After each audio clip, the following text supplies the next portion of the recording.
అందరికీ నమస్కారం. అలనాటి అమ్మ రుచులకు స్వాగతం. ఈరోజు పల్లీలతోని రోటి పచ్చడి చేసుకుందాం. దానికి కావలసిన పదార్థాలు: పల్లీలు 1 కప్పు, మేము చింతపండు వాడం, మామిడికాయ ఒరుగులు 1 చిన్న కప్పు, జీలకర్ర 1 స్పూను, కొంచెం పసుపు, ఒక 5-6 పచ్చిమిర్చి, ఒక 5-6 ఎల్లిపాయలు. ఇప్పుడు స్టవ్ వెలిగించుకొని పల్లీలు అన్నీ వేయించుకున్నా రండి.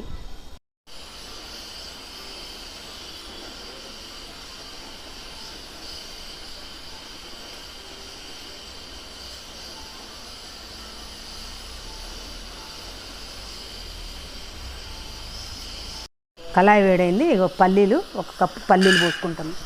పోసుకొని దోరగా వేయించుకోవాలి. సిమ్లో పెట్టి మంచిగా వేయించుకోవాలి.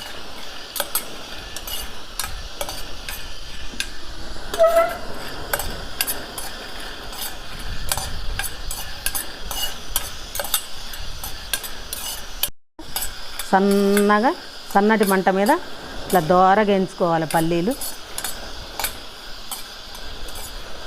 చూడండి ఎలా ఏగుతున్నాయో.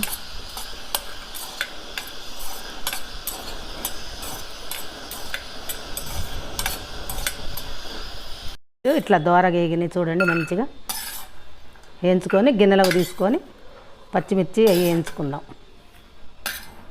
తీసుకున్నాం. ఈ చల్లారాలి. పూర్తిగా చల్లారాక మనం పచ్చడి చేసుకోవాలి. పెట్టుకొని చల్లారుకుందాం. పచ్చిమిర్చి ఇలా దుంపుకోండి. మీకు కావాలంటే ఇంకా పచ్చిమిర్చి ఎక్కువ వేసుకోవచ్చు. మేము కారం ఎక్కువ తినాం కాబట్టి కొన్ని వేసుకుంటున్నాం, ఒక 7-8.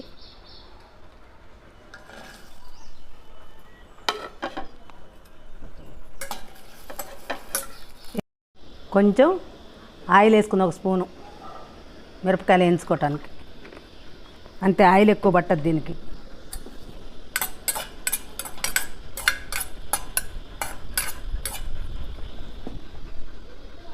మిరపకాయలు వేగిన 1 స్పూను జీలకర్ర,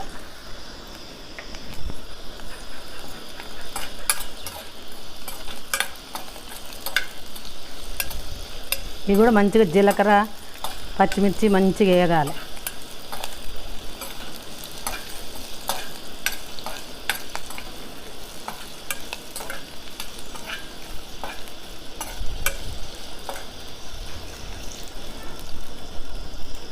పచ్చిమిర్చి వేగిన ఇక మామిడికాయ ముక్కలు కూడా కొంచెం వేడి చేసుకుంటే మంచిగా ఉంటుందని వేసుకుంటే బాగుంటుంది. ఇట్లా కొంచెం ఉడకాలి.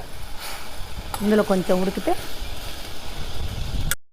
ఇట్లా ముక్కలు కూడా ఉడకబెట్టుకుంటే పచ్చి వాసన లేకుండా ఉంటుంది. పచ్చి ముక్కలు కదా, పచ్చి వాసన లేకుండా ఉంటుంది. ఇట్లా కొంచెం ఉడికినాక అన్నీ కలిపి దంచుకుందాం. ఇక చాలు. ఇక ముక్కలు కూడా ఉడికినాయి. ఇక స్టవ్ బంద్ చేసుకొని నూరుకుందాం, రోట్లో దంచుకుందాం. ఇట్లా పొట్టు తీసుకోండి. పొట్టు తీసుకున్నా బాగానే ఉంటుంది, తీసుకోకున్నా బాగానే ఉంటుంది. మేము పొట్టు తీస్తాము.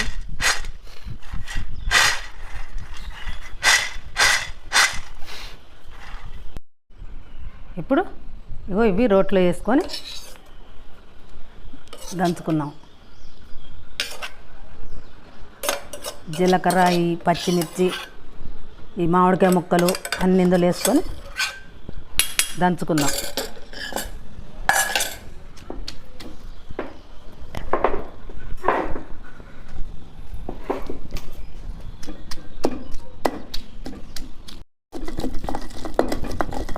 ఇగో ఇలా నూరుకున్నాక కొంచెం కల్లులుప్పు 1 స్పూను కల్లులుప్పు వేసుకోండి, బాగుంటుంది. మనం నూరుకుంటాం కదా, కల్లులుప్పు టేస్ట్ బాగుంటుంది.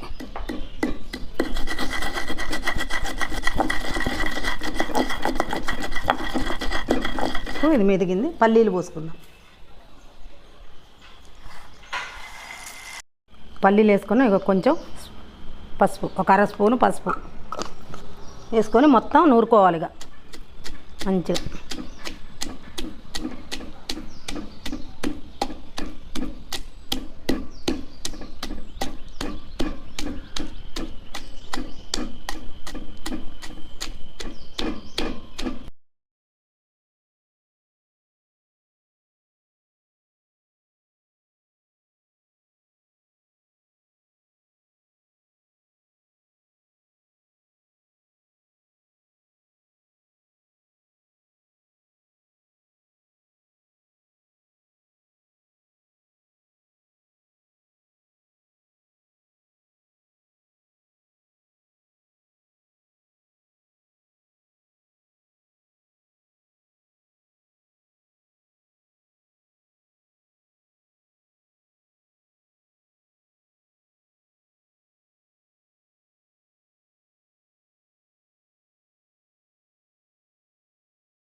ఇలా రోటి పచ్చడి ఇగో పల్లి పచ్చడి ఇంట్లో చేసుకోండి.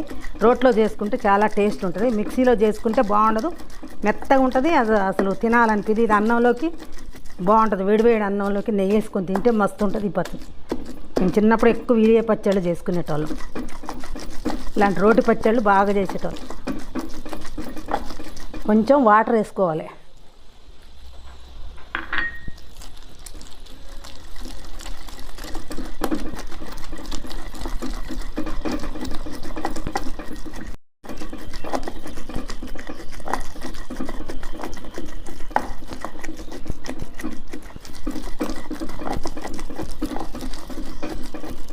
ఇక ఇలా నూరుకోండి. చూడండి మంచిగా మెదిగింది. ఇప్పుడు ఎల్లిపాయలు వేసుకుందాం.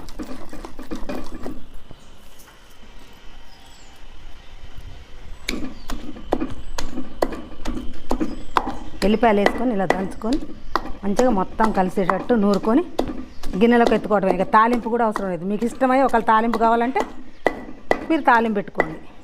మేమైతే తాలింపు పెట్టట్లే.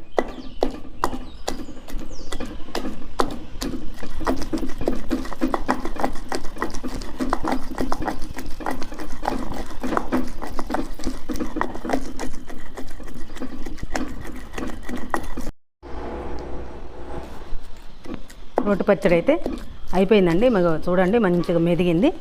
ఇప్పుడు ఇది గిన్నెలోకి తీసుకొని ఈ రోట్లోనే అన్నం కలుపుతా. పచ్చడి గిన్నెలోకి తీసుకుందాం. తీసుకొని రోట్లో అన్నం కలిపి టేస్ట్ చూసి ఎలా ఉందో చెప్తా. చూడండి ఇదిగో అన్నం చూడండి రోట్లో వేసి కలుపుతా. అన్నం ఇగో ఇలా కలుపుకోండి. చూడండి రోట్లో కలుపుకుంటే టేస్ట్ బాగుంటుంది.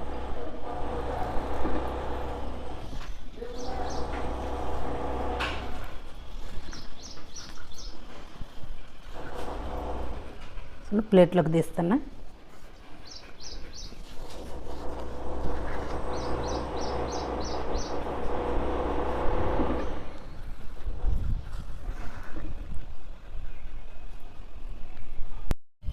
చూడండి ఇలా కలుపుకోవాలి. మంచిగా పచ్చడి అంతా అన్నాన్ని పెట్టేటట్టు బాగా కలుపుకోవాలి. కలుపుకొని టేస్ట్ చూసి ఎలా ఉందో మీకు చెప్తా. వేడివేడి అన్నం అండి. వేడివేడి అన్నంలో కలిపిన